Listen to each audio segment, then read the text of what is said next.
Oke, assalamualaikum warahmatullahi wabarakatuh. Allahumma sholli ala sayyidina Muhammad wa ala ali sayyidina Muhammad. Yang saya hormati kepada Abi Umi selaku pengasuh Pondok Pesantren Super Kelma Roibah Nifida. Yang saya hormati juga kepada jajaran Dewan Guru serta pengurus di Pondok Pesantren Super Kelma Roibah Nifida, dan tak lupa kepada orang tua saya yang saya cintai dan saya banggakan. Perkenalkan, nama saya Afifan Aini. Di sini saya ingin mempresentasikan peta imajinasi saya yang berjudul Akhlak Mulia. Yang pertama yaitu ada hak asasi ibu bapak. Ibu bapak adalah penyebab kelahiran seseorang. Adapun jasa seorang ibu adalah mengandung selama 9 bulan dan melahirkan dalam keadaan sulit. Dan adapun jasa seorang ayah yaitu usaha sekuat tenaga untuk memberikan kebaikan bagi pertumbuhan jasmani dan rohani anaknya. Hendaklah seseorang anak tidak menentang perintah kedua orang tuanya, dan hendaklah ia duduk di hadapan kedua orang tuanya sambil menundukkan kepala dan menutup pandangannya. Yang ketiga yaitu hendaklah ia tidak pernah menyakiti ibu bapaknya walaupun dengan ucapan sekecil apapun, apalagi membantahnya. Yang keempat yaitu hendaklah ia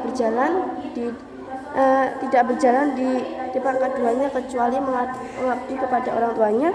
Yang keenam yaitu hendaklah ia selalu memohon ampunan dan rahmat kepada ibu bapaknya. Yang terakhir yaitu ia selalu menyuruh ibu bapaknya berbuat yang baik dan menjauhi segala keburukannya agar terhindar dari siksa api neraka. Nah, yang kedua, cabang kedua yaitu ada hak asasi kaum kerabat. Hak asasi kaum kerabat adalah seseorang adalah siapapun yang masih mempunyai hubungan silaturahmi dengannya. Allah menyuruh hamba-hambanya menyambung silaturahmi dan melarangnya dan memutuskan silaturahminya. Hendaklah seorang bersikap rendah hati kepada kaum kerabatnya, bersabar terhadap keburukannya, dan hendaklah ia menolong semampunya, dan hendaklah menjauhi mereka dari segala kejahatannya.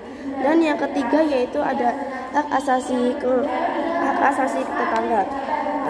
Seorang tetangga adalah orang-orang yang ada di sebelah rumahnya sebanyak 40 rumah dari segala penjurunya.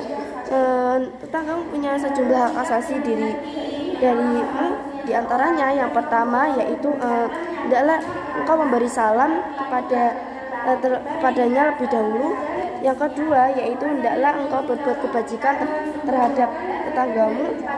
Yang ketiga yaitu hendaklah engkau mengunjungi ketika ia sedang sakit. Dan yang keempat yaitu hendaklah engkau menutupi segala kekurangannya, dan hendaklah engkau memberi senyuman dan penuh kehormatan. Dan yang terakhir yaitu ada adab seorang pergaulan.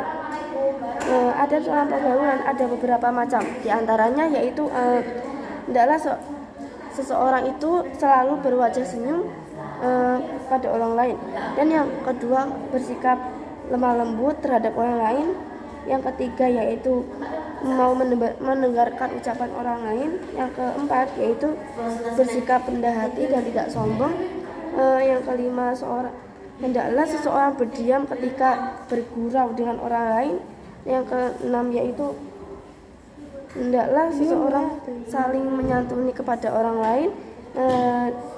Dan yang ketujuh, seseorang tidak membanggakan kedudukannya, kekayaannya, karena hal itu menyebabkan nilai seseorang jatuh di mata orang lain. Dan yang terakhir ada hendaklah seseorang menyembunyikan rahasia orang lain, karena seseorang itu tidak ada nilainya ketika dia tidak pandai menyembunyikan segala rahasia. Oke, sekian presentasi saya, mudah-mudahan bermanfaat bagi kalian semua. Saya akhiri. Wassalamualaikum warahmatullahi wabarakatuh.